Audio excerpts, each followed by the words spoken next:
Hello everyone, good morning, good afternoon, or good evening. Kung unsa man mo orasan naminaw sa atong mga dramang Bisaya. Gusto lang nako magpasalamat sa inyong pagpadayong pagsuporta o pagpadayong paminaw sa atong mga dramang makahilak, makalingaw o makainlove, especially sa atong YouTube channel sa Radyo Drama Bisaya.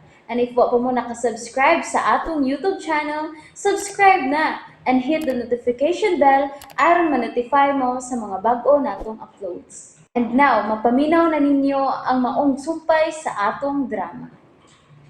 Panumpa. Pangako, wa na akong giamping ang kaputli. Guba na ang tanan. Gikuba ako sa demonyong dako. Dili na ko si mapasaylo siyang gibuhat ako. Dili. Iampo ko ang iyong kaulautan. Ginoo ko. Nganong gitugutan mo man nga mao niyang mahitabo sa akong kinabuhi. Ngano man. Naibaw magidunta ka. Kunon sa kaimportante na ko nga kong pagkababay. Pobre ko. Maura niyang akong garbo. Maura niyang akong gipasigarbo sa uban.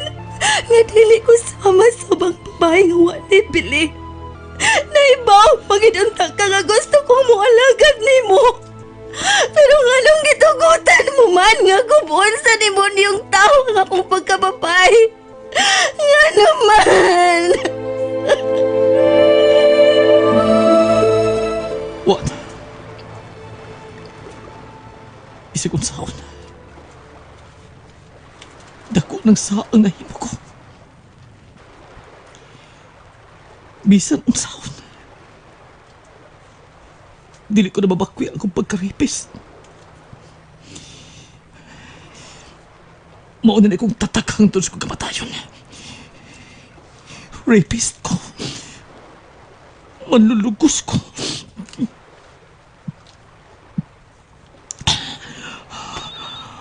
Oh. Hello. Natuman mo na ba ang akong sugo ni mo? Natupa na. Maayo. O sige bati mo. Wa ka nilabot kung sa gibati ko, Alex. Ay pagminaot, lalaki ka. Ug kung natuman mo ang akong sugo ni mo, pasabot na nga pareha sa tang matangas pagkatao. Ug may nang may bao ka nga nangigi ko sa taboro ninyo. Kung nangiki ka, nganong imo pa nang gisugot ako? Ha? Imo kong gisul sa laang nga wa ko'y laing kalutsan. May lutsanan ka.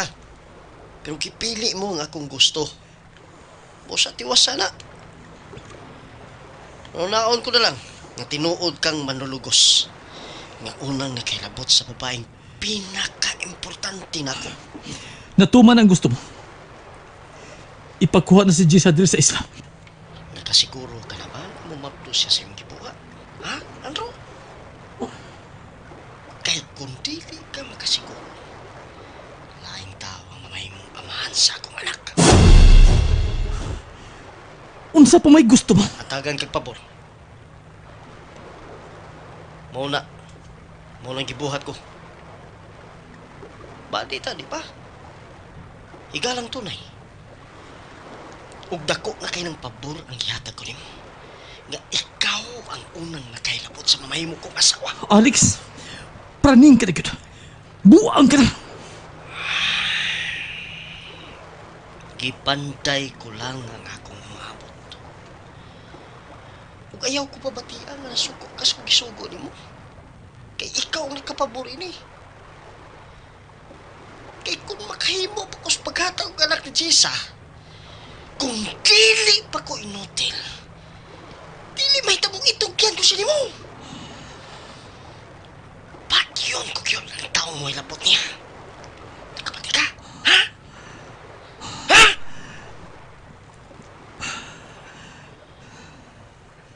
Naunaan na lang magmaayo.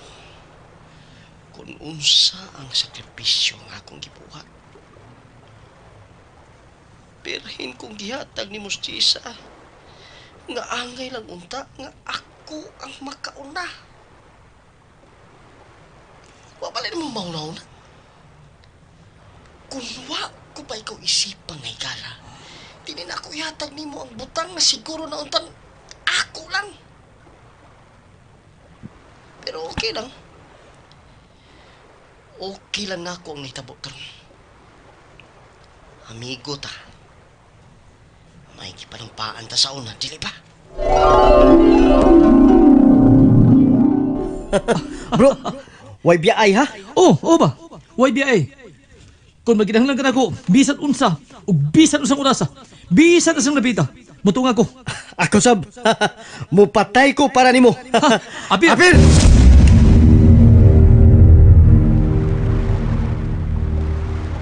Wa pa ko malimot sa ato mga panumpaso sa usap. Bisan unsa, bisan asa, mabuta para sa usa. Nalimot ka? Ug una ko kanang napamatud-an nimo, di ba? Kisumpayan ko ang imong kinabuhi sa pangkubatan. Bro, ay kuno na ang nagkwinta ko. Sa ako nang gikaingon. Nagkinahanglan lagi ko si Montabang karon. Ikabala ka. Ang mamahimo mong anak ni Jessa. Ako yung isipon nga akong anak. Ug magpuyo siya sama sa usa ka prinsipe. Sige, relax. O enjoy. Human sa usa ka semana, biyaan mo na dihang dapitas, Jessa. Aron ako na ang muluwas niya. Pero siguro ako na nga mamaplos yun siya. Ha? Bye.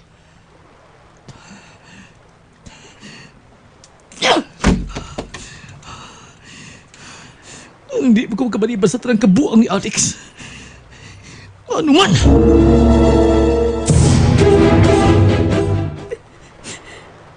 Usa magkahisunod ka mahitabo na ako. Usa na masabkay sa nagpuhaton sa demonyong pangutol. Kinsa mo kita siya? Ganang ako may iyang napiling among-amungan.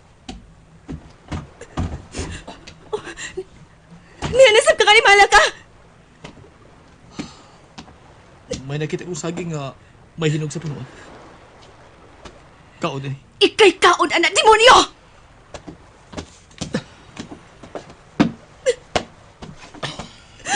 Kinsa ka man gyud? Nganong imo man ang gibuhat na ako?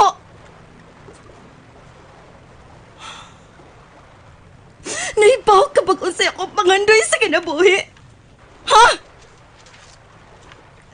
Gusto ko nga magmadre. Gusto kong maalagaan sa Ginoo, pero giguba ni mo ang tanan.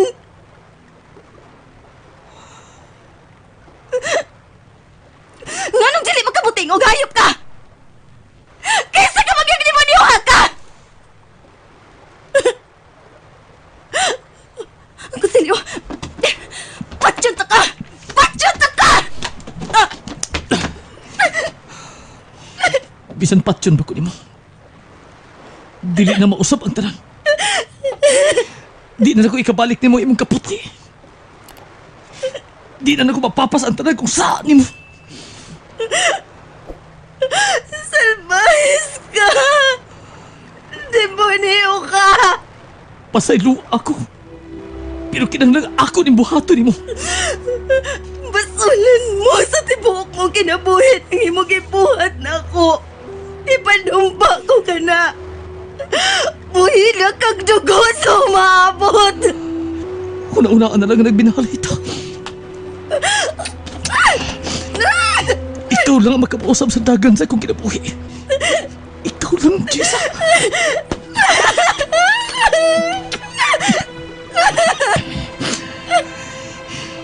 Ikaw lang labing sakit ug labing nindot ka na itabo sa akong kinabuhi.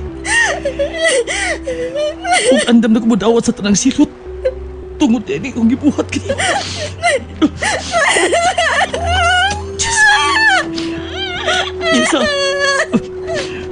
Pero Kinahanglan mahitabo. Ang angay mahitabo. Kinahanglan mahitabo.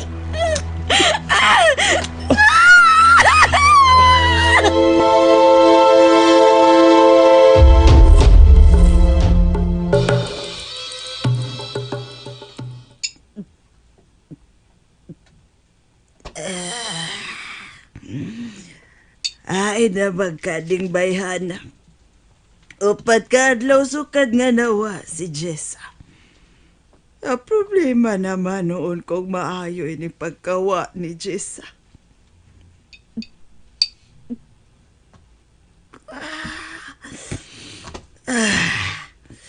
Di ba pag yun mawas ako una-una ang problema?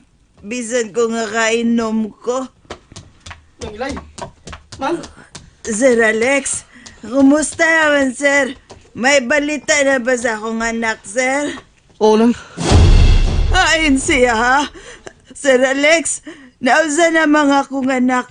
Buhi pa ba siya? Gitaban ba yun sa lalaki? Ha? Hain man siya karon, sir. Nang, suma sa mga nakuhang kasayuran sa mga polis. May naspatan nga van nga dunay gidiskargang babae sa usa ka baybayon. Layo-layo din sa ato. Unsa? Uy, ngayong nga abot man siya baybayon. Kinsa man mga taong nagdaan niya, sir, ha? Aw, siya gyud kang nakita sa saksi? Sumapas na kasaksi ng babae ang giguyod pagpagawas sa van. Ug sama sa bayho ni Jessa ang giulagway sa saksi nang. Unsa? Kung mauna. Gikidnap si Jessa nang. Sa gikidnap? Pastilan. Nga gikidnapan na nga akong anak, sir. Usa man nintoy sa diya, sir. Pero siguro alang sab kung si Jessa bagyod ang nakitaan.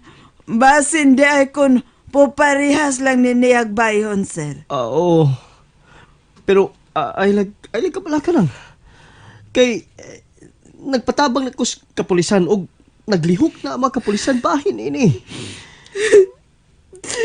Tiyon nga si Jess ang nakita sa saksi, sir. Ganong gikidnap man siya. Nga pobre man in taon kayo, mister. Ay kalimot nang. Ayaw kalimot nga gwapa kayo si Jessa. Unsa? Kung mailhan ko lang kung kinsang nagkidnap ni Jessa. Kung mailhan ko lang, patyon ko siya! And that's it, everyone. Thank you for listening for today's episode. And don't forget to subscribe and hit the notification bell. Kita-kits sa sunod na episode. Bye-bye!